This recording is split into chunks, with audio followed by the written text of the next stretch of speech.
Welcome to the Bowden Blitz SEC edition. I'm Joe Lisi, joined by former National Coach of the Year, Terry Bowden. Coach, a huge slate of action within the conference this coming Saturday. Week 5 is shaping up potentially to be the best of the season. Before we get into that, though, a lot of news surrounding Heisman Trophy candidates. We know about Cam Ward in regards to the ACC leading the front runners this coming weekend, but Jackson Dart, Nussmeier from LSU, Carson Beck, and oh, by the way, Jalen Milrow might have their say this coming weekend.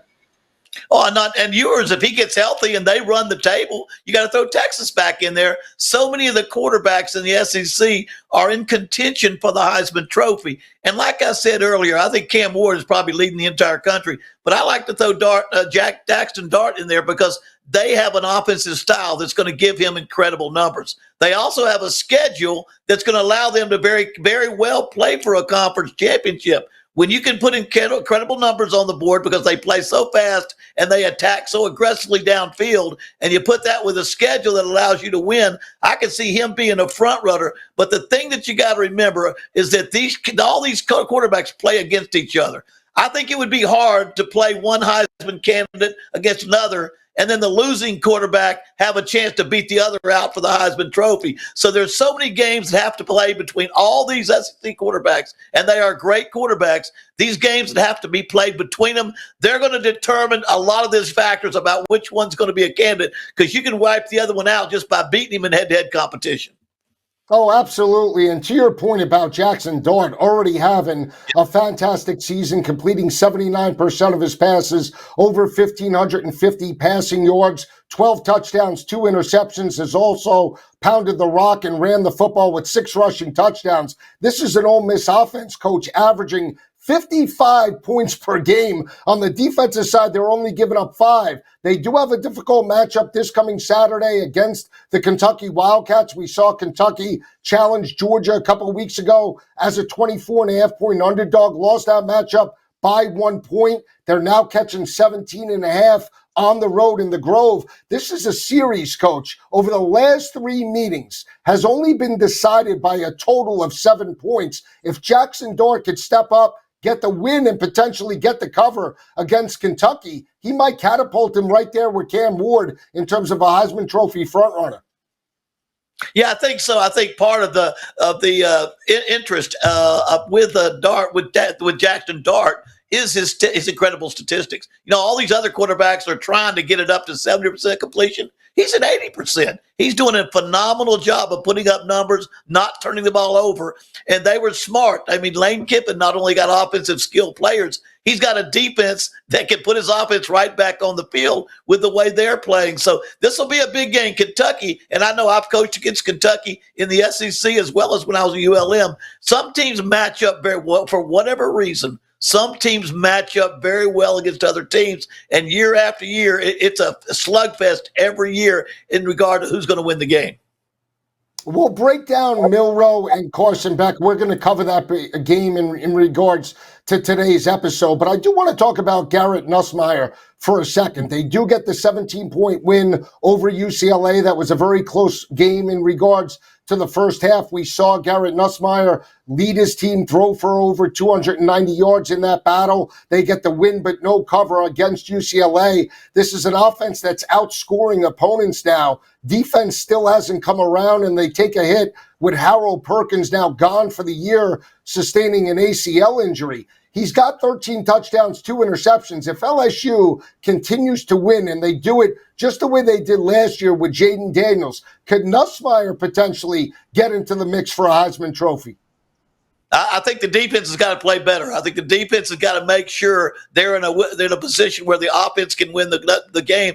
Nussmeier does a great job of getting the ball to his receivers. He's an outstanding quarterback, great talent, but they have got to play good football. And again, they have great head-to-head competition down the road in who they've got to play. So he'll have a chance to put up his talents against all the others. But with Nussmeier, because I don't think the stats are going to be the same as maybe a Jackson Dart or a Cam Ward, he's got to have a team that also wins. So they've got a pretty good schedule. They've got to win, probably get their team in the conference championship. But if they can do that, you can see him right in the hunt for the Heisman Trophy. Absolutely. When you see the is playing out now through 4 weeks heading into week number 5. Is it still your assessment that after Tennessee went on the road and knocked off Oklahoma, and we saw some of the other matchups play out in regards to SEC and Big Ten type of play, that the SEC hands down is still the best conference in college football? Oh, I think without a doubt. I think if you look at all the games we can't wait to see, all the matchups that are sitting down the road that we just know are going to be great matchup, almost all of them are in the SEC. They've got the quarterbacks that everybody's talking about. They've got the football team that people are talking about. They dominate the top 10, and we're going to have some great football games down the road, starting with Alabama and Georgia this weekend, and Ole Miss and Kentucky, and right on down the line. I think you're going to see game after game of great team playing great team, Heisman contender playing Heisman contender. Everybody's going to be interested to see who pulls this thing out at the end. Absolutely, Coach. And we have 4 great games that we're going to break down, including Texas A&M and Arkansas. Another game that we're going to touch on is Oklahoma and Auburn. Oklahoma, in regards to losing that matchup in Norman, they had lost for only the 4th time at home dating back to 2018. They're going to make a quarterback change from Jackson Arnold to now Hawkins, the backup. But on the flip side, you look at Hugh Freeze and you look at the Auburn Tigers, a lot of optimism potentially in year 2. They struggle. They lose right out of the gate in regards to that matchup last week against Arkansas. You're starting to hear the same rumblings that we saw with Brian Harsin and that program as a whole. Give me your assessment about the current landscape on the Plains with Hugh Freeze and the Tigers. Well, I think people are beginning to worry. I do know Hugh, and I know the Auburn situation, and since I was the head coach there, I know the Auburn background. He'll get a few more wins. I don't think his job's on the line, but where he lost, it was not getting a great quarterback out of the portal this past year. You can't wait and say, well, we'll see how it goes and pick one up next year. He needed one this year, and I know they're shooting for one next year. So he's got a team that really is not playing well enough on offense. They have no answer at quarterback right now. They're not putting points on the board. And that means every game they play, they've got to wonder if they're going to make enough points to win a ball game. And that's exactly what's going to happen this weekend. We talked about it off air as well. I told you his success at Liberty came with mobile quarterbacks Malik Willis and then Caden Salter that he recruited there. They can run it for over 250, also pass it for over 200. They were very balanced. Peyton Thorne, the transfer from Michigan State, is a prototypical drop-back passer. So is Hank Brown. So how can he potentially expect to win, Coach, when the only quarterback he had on the roster, and Robbie Ashford, transferred to South Carolina, and you don't have a mobile quarterback on the roster that can compete with Thorne or Hank Brown? You know, I can't put myself in his head. But I don't understand. Auburn is always one of those teams. If they've got to have a player, they go get a player. I don't care if it's Cam Newton or who. They're going to find a way to get a great quarterback when they want to get one. And this year they did not. I think it was a drastic mistake. I think Hugh, if he could go back, he would pay whatever it was in NL money to get a great quarterback, because you don't get on-the-job training in the SEC. I think he'll limp through this season. I don't think there's a quarterback that fits his offense, and they've got to limp through and hope they can hang on and win some close ball games, because what they don't want is an entire offseason of a disgruntled fans. No, absolutely, Coach. I couldn't agree more in regards to that. They're starting to hear rumblings, players speaking out, and we'll see how that situation plays out on the Plains. When Coach and I come back, we'll start also breaking down the big battle in Tuscaloosa between Georgia and Alabama. We'll also break down the battle between Mississippi State and Texas. Is Quinn Ewers potentially on the hot seat? Can Arch Manning take that job? We're coming right back on the Bowden Blitz. Keep it where it is.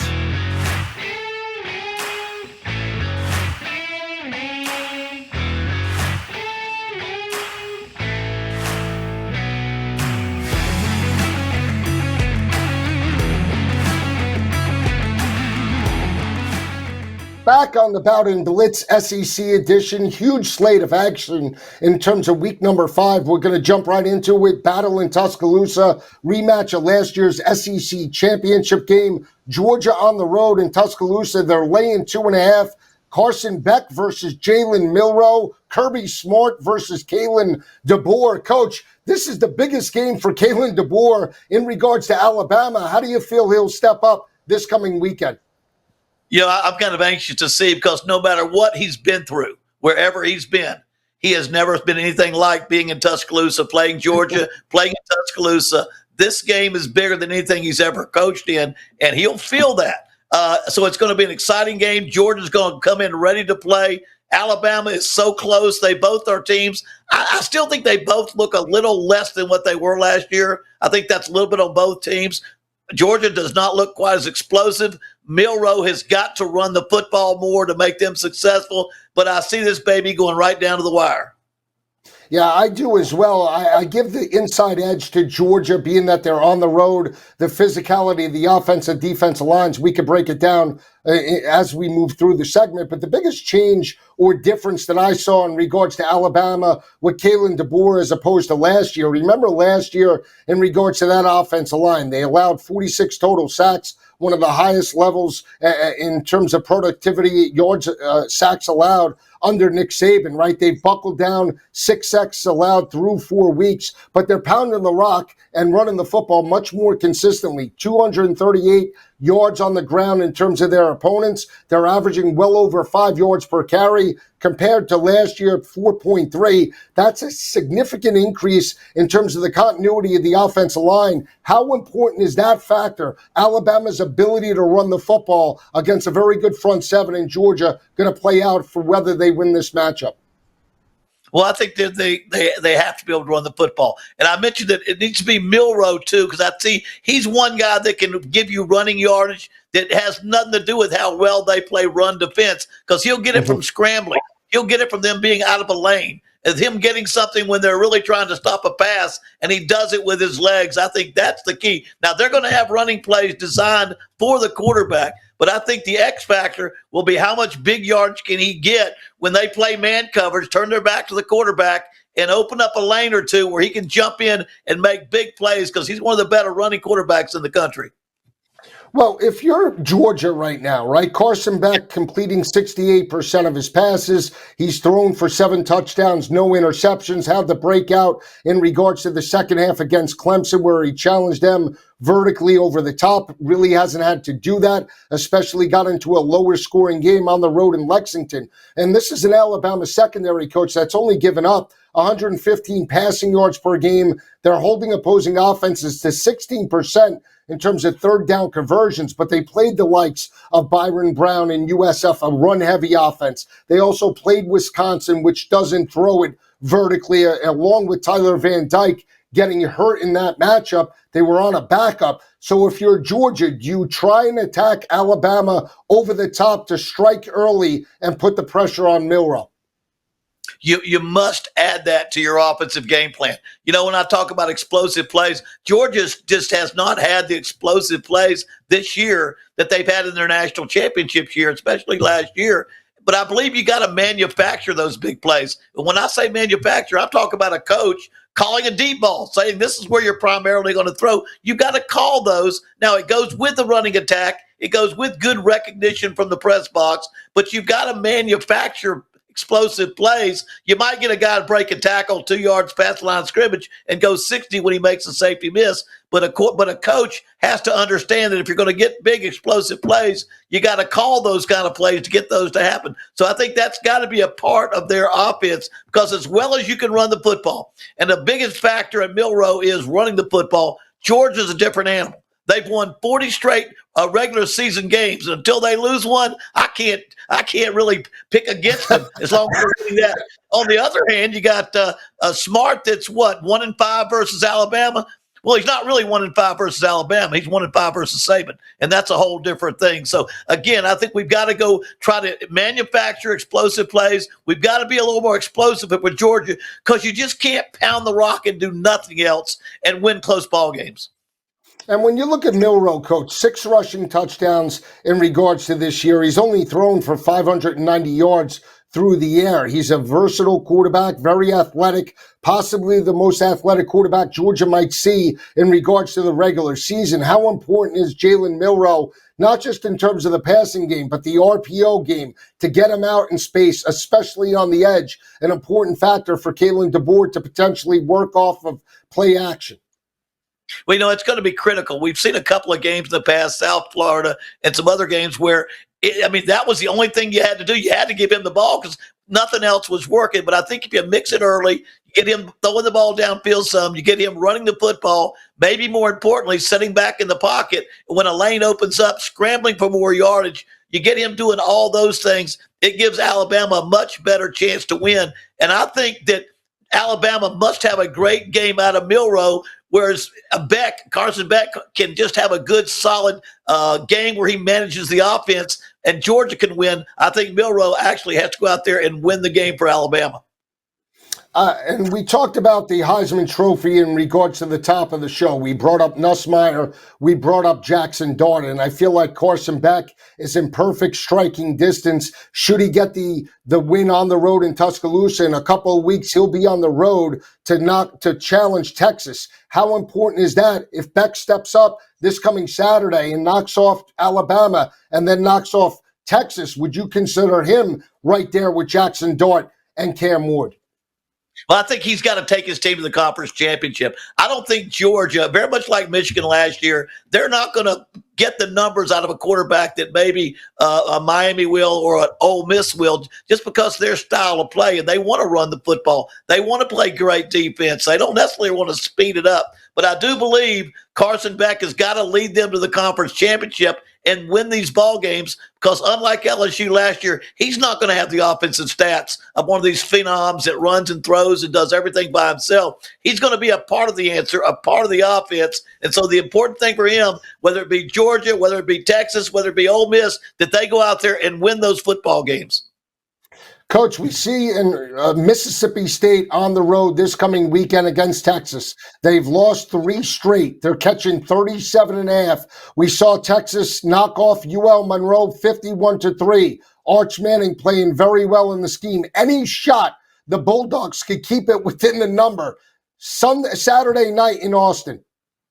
I'm sorry, I can't see it. I think this is pretty much a team that's got to build for the future. The only issue here is Ewers going to be healthy enough to play, and I don't think there's any controversy. There were a couple of interceptions that Manning threw when he was there, and so I know that he's got a ways to go. So the only question this game is Ewers going to be back this game, and will he jump into the pursuit for the Heisman Trophy? I actually like Mississippi State catching 37.5. They rushed for 240 yards in the loss to Florida. If you can run the football, sustain drives, keep Arch Manning on the sidelines, you have a shot. We'll come back and wrap it up right here on the Bowden Blitz.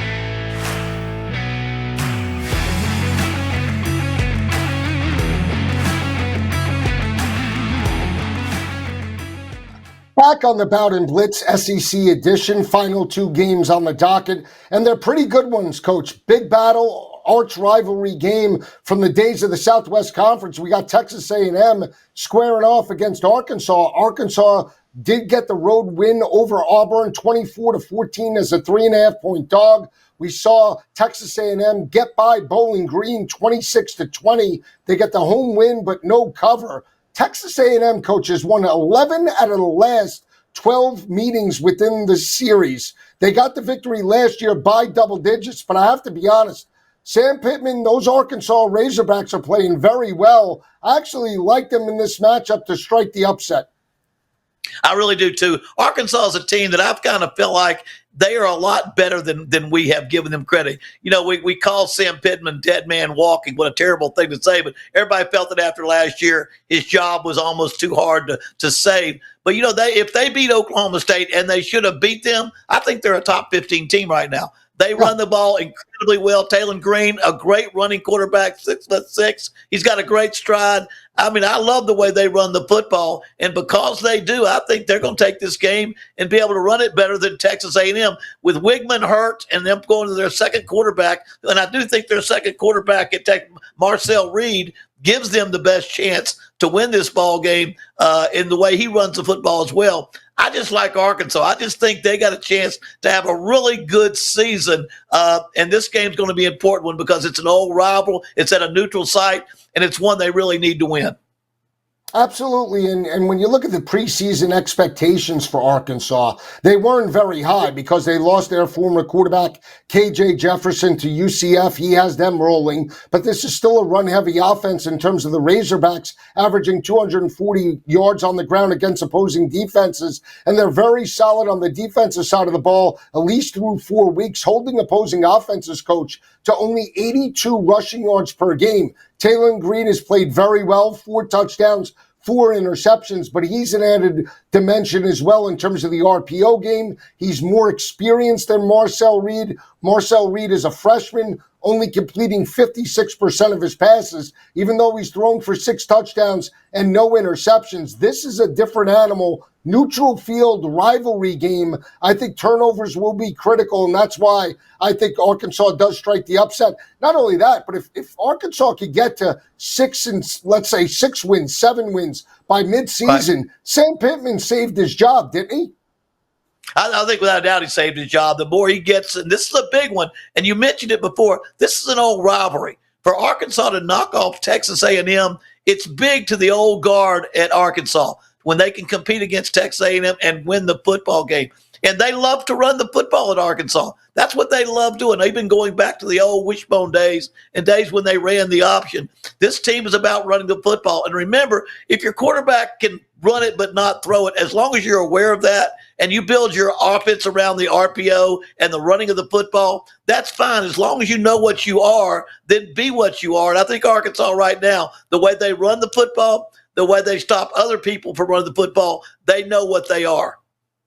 And Jaquindon Jackson is having a fantastic year. The transfer out of Utah. He's averaging well over 6.8 yards per rush. He's a physical runner, very tough to bring down in regards to the open field. Expect him to touch the football at least 20 to 25 times in regards to this matchup. So Coach and I both like Arkansas is a live dog in regards to this ball game. Let's turn our attention to the ball game we brought up about Hugh Freeze and Brent Venables. Oklahoma, 2.5-point road dog. They're going with the backup Hawkins over Jackson Arnold. He showed something in regards to mop-up duty to at least lead Oklahoma on some scoring drives. Coach, I just don't believe in the consistency right now of the Auburn offense. I think they could potentially implode. I like Oklahoma to win this ball game on the road. Yeah, I do too. And you and I haven't disagreed on much, but I for the same reason think they will. Now, I think both teams have quarterback problems. I think both teams, when you have to switch quarterbacks so early in the season because he's not doing a good enough jobs, you miss something in the offseason. You miss something in spring ball that you should have gotten. So both of them are basically playing quarterbacks that aren't necessarily the answer to their future. But Oklahoma plays better defense. They play outstanding defense. It's their defense that has given them the success they've had so far. And I think it's the defense that will separate them from Auburn this game.